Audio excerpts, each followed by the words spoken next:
What is up, everybody? Welcome to Guys and Bets. Happy Friday to each and every one of you out there. Ninja here, of course, with Joe Osborne. And we're in the studio. Finally, the return. It feels good to be back. It does feel good to be back. It's good to see the encyclopedia. Schwarzenegger going to be making plenty use of that over the course of the summer. Get beach ready. Yeah, beach bod ready. A lot of good exercises in there. Good little show here, a little MLB, and Joe's got a trio of NBA picks for you. 3 games on the board tonight. I believe you've covered them all. And a little messaging off the top here. As you know, if you've been watching the show, you can get NBA playoff picks from Prediction Machine at 40% off, Joe. That's right. Get your NBA playoff picks with 40% off with Prediction Machine's NBA playoff promo pack. Head over to OddsShark for your 1-month pass. Prediction Machine, where results come first. They maximize your bankroll with the most accurate predicted outcomes and customized bet amounts for every game. Indeed. I understand you had a bit of a bad beat in the KBO, Joe. Yeah, getting back into a little bit of Korean baseball action. Love it. Trying to do one bet a day. So, of course, you wake up and these games are already underway. So I had the first 5 under 4.5 between 2 of the teams. It was a pretty good starting pitching matchup with one of the worst offensive team in the league. So, under 4.5 in the first 5 innings. They're in the bottom of the 5th. There's 3 runs scored. Yeah. And there's 2 outs. Yeah. I put my phone away. I'm getting ready in the morning. I'm a busy guy. I got stuff to do. Yeah. I check back in, and the team ends up scoring 2 runs with those 2 outs. And Unreal. I lose my bet. Unreal. Gambler giveth, gambler taketh. That's the danger of the KBO, right? Because the first thing that goes through my head is, this is an awful way to start a Friday. Yeah, not ideal. Horse shit. Not ideal at all. You're a Jays fan, as JMB Nation knows. Your thoughts on Manoah's start yesterday? Blanks the Yankees in the front end of that doubleheader, but pretty good performance, I'd say. Yeah, talk about a debut at Yankee Stadium for the young guy. So very promising start. The Jays need another guy in that rotation, so hopefully he can keep it going. They sure do. A lot of hype around Nate Pearson.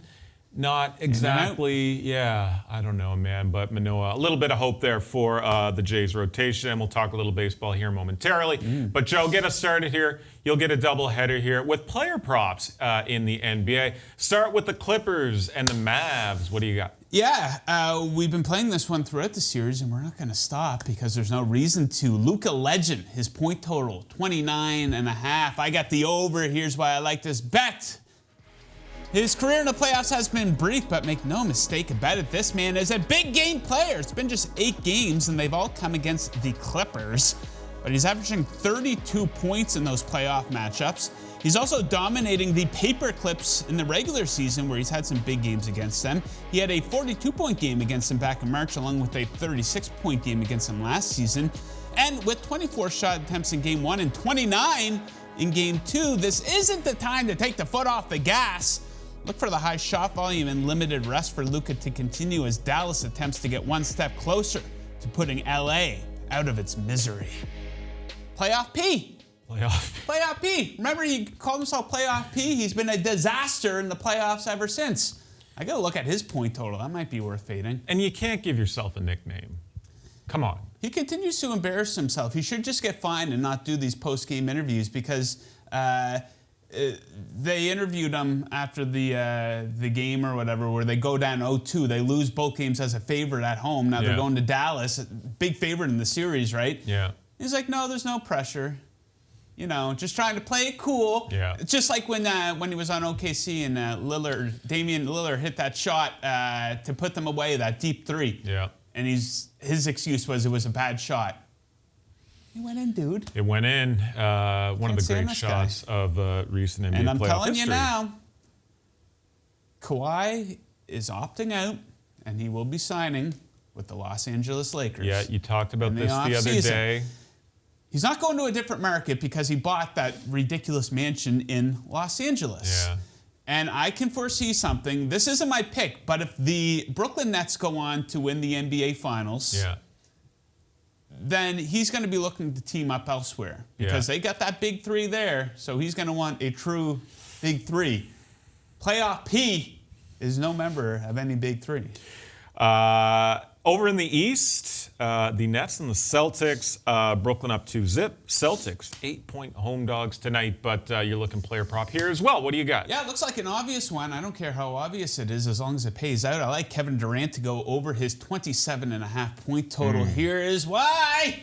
KD is making it look easy in this series so far after a 32-point performance in Game 1 and a 26-point game in 29 minutes in Game 2. The Celtics have no answer for Durant. They can't properly guard him, and this has resulted in 20 free throw attempts in the 2 games.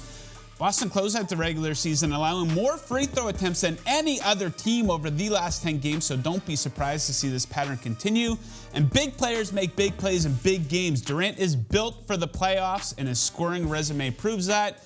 From his second season with the Thunder all the way to the end of the West Finals in his final season with the Warriors, a span of 132 playoff games, he has an average of 29.4 points. He scored 30 or more points in 61 of those games. Give me Durant over 27.5 points. We interrupt the NBA playoffs for a little MLB action here. Yeah, one play for me today. We're recording this a bit earlier here. Blue Jays at the Cleveland Indians here. Blue Jays money line for me in this one. Come on. Hyunjin Ryu goes for the Jays tonight. He's been excellent per usual this season, but has put together 3 really, really good starts in a row here, entering this one 20 2/3 over those last 3 starts. Just 3 earned runs, and the 3 starts came against Atlanta, Boston, and Tampa Bay. On the season, 2.53 ERA, 1.03 WHIP, 2.97 FIP. Really excellent numbers this season. Cleveland has called up Eli Morgan from AAA to make his Major League debut. Morgan is 25. He went 0-1 with a 3.95 ERA, 1.54 WHIP in 3 starts with Columbus in AAA ball. Fangraphs has him ranked as Cleveland's number 42 ranked prospect, so no hype or anything like that compared to what we saw with Manoah yesterday for the Jays.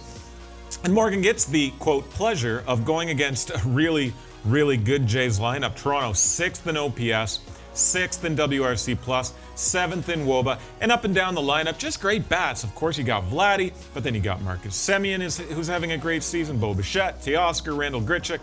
There are signs that Gurriel might be turning it around a little bit. Jays got to keep up with Tampa, Boston, and the Yanks ahead of them in that super top AL East. Got to win against a guy making his big league debut. Give me the Jays here tonight. Yeah, Cleveland, one of these teams kind of outperforming their stats. And what I mean by that is, you know, they have a pretty decent record. Yeah. Super shallow division, by the way, especially how badly the Twins have been playing. But you try to build a case for Cleveland, and you take a look at their stats, and you're like, oh my God, they can't hit. Their bullpen's just average. Outside of Shane Bieber, you know, not a whole lot starting pitching-wise, but, you know, they're kind of outperforming and winning a lot of close games. Yeah, they're getting a lot of mileage out of guys like Plesac, Savali. Who's out. Who's out. He took his shirt off and he broke his thumb.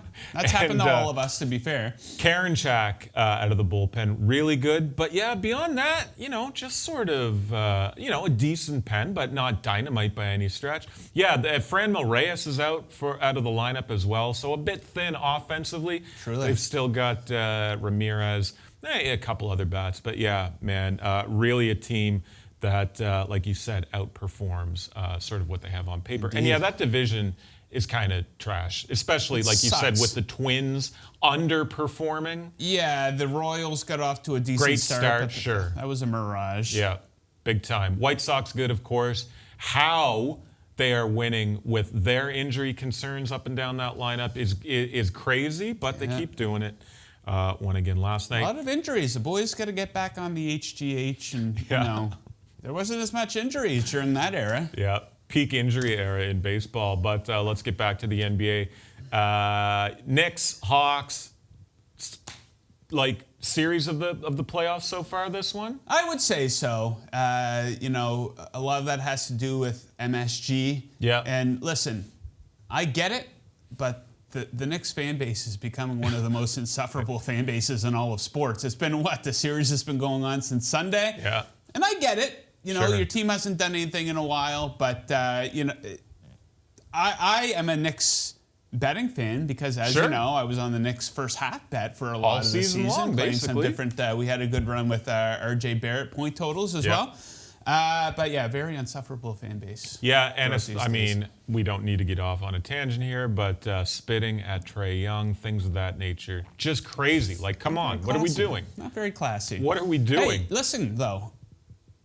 Don't bring your kids to a sporting event if you don't want them to see people beating the shit out of each other and spitting on each other, right? Yeah. It's up to the parents. Age-old adage. But you've got, you're going something total-wise in this one. What do you got? Yeah, we got a weirdo bet here, a first quarter total. I've been liking these lately over the past month or so.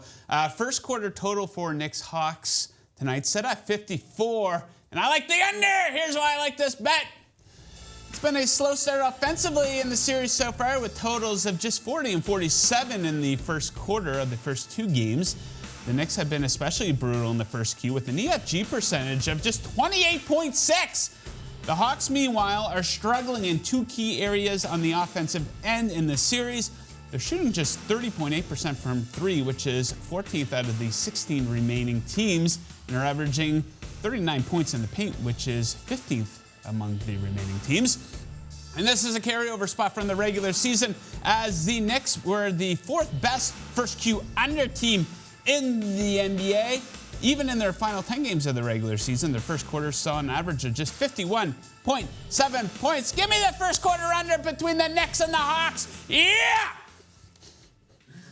A little bit of housekeeping, G&B news here to get to. We're putting the show on a bit of a hiatus while we develop new options and opportunities. We're not going anywhere. We're going to work hard to develop refreshed options, formats, and personalities to better deliver you guys, our audience, the valuable insight and information we've been providing for 10 years. We're going to have some exciting new personalities, as my IFB slips out, that we'll be introducing over the next few months or so, especially with things like Euros and the Olympics coming up. Well, the Olympics, hopefully, this summer. But most importantly, Joe, my good friend Joe Osborne, will be continuing to bring you daily picks content, which he will indeed start on Monday. Yes. So keep it locked right here, Indeed. YouTube, for this guy's great content. Yeah, it's not a goodbye, it's a see you later. As in, I'll see you on Monday, which is 3 days from now. Exactly. So basically, similar type of content. We're going to get right to the point with different types of picks all throughout the NBA playoffs, Major League Baseball, big summer in the UFC coming up, so I'm going to be all over that content as well. So the same type of content that you guys love and crave and desire, I'm going to be with you all summer, and we're going to have some big stuff coming in time for football season. Have you started to handicap the Olympics though, Joe? Yeah, everyone knows that my wheelhouse sport is triple jump. And there's some real sleepers. You made your name and reputation off of triple jump betting. Yeah. Did I ever tell you about the time that I finished top 15 in a cross-country race out of 100 kids when I was coming up? Well, that's basically it. Top 15. Great story. That's really good stuff. Yeah, not much into the cardiovascular. I'm more into the weightlifting. As you can tell, I'm into neither. Something I'm going to need to address here this summer, indeed. Joe, you've hit all 3 NBA games, but is there anything that you've got your eye on the MLB board? I immediately went to that Jays game. Haven't really done a ton of digging, given that we're recording this earlier than normal for a G&B. Yeah. Anything on the MLB board you like? You know what? I like a couple different spots for the Baltimore Orioles tonight. I like, apparently it's bad weather in Chicago today, so we'll see if the game takes place. But I took their team total over 3.5 at +105. Yeah. Reason being, they're smacking left-handed pitching over the last 2 weeks, third in OPS and WRC plus versus lefties. Dallas Keuchel on the mound. He looks, I wouldn't quite say he's washed up, but he's definitely past his prime.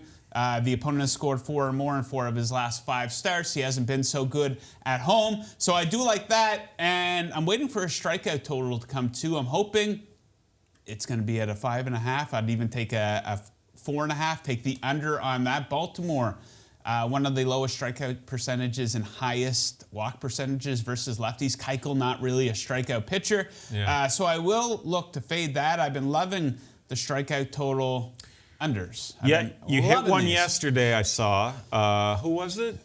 Hauser, I think it was. From Milwaukee. Milwaukee, Right. yeah. And that was, I got a little bit of help on that one. He had the under 4.5. He had 52 pitches in. Yeah. Doesn't get another one the rest of the way. He pitched all the way up to around into the 90 pitch mark too. So a little bit of luck there. And that's why if you're in, gambling Twitter or whatever, whenever anyone's doing player props, no matter what league, everyone's doing overs. Keep an eye out for those unders. Do you know how many overs NBA player point totals I've been burned on? Yeah. Because there's a blowout. The guy gets injured. The guy gets fouled out. So you got to keep an eye out for those under spots. Amen. People love the overs. They want to watch a game. They want to make a bet. They want to see scoring or whatever the case may be. They love betting overs. Because But it you're feels right. so good if you have a player point total and it hits early in the third quarter. You're like, that's Yeah. awesome. I feel good. I don't have to worry about it the rest of the way. With an under, it's not under until the game is over, typically. Well, right? an under is always correct until it's not under anymore. An over, you got to wait it out. Yeah, so, and there are, especially if you're doing a strikeout prop in a National League ballpark, you can get burned by the fact that it's the pitcher's turn up in the lineup, Yes. the batting order. He might only be at, 75 pitches, Yep. but there's a couple guys on base, and they say, okay, we're Yeah. going to yank him. Yeah. And put a pitch hitter in here. So you see situations like that happen that you can take advantage of. People get burned by those all the time. You can get burned by a bad umpire. Either way, if you do have an over or an under, or if you do have an under.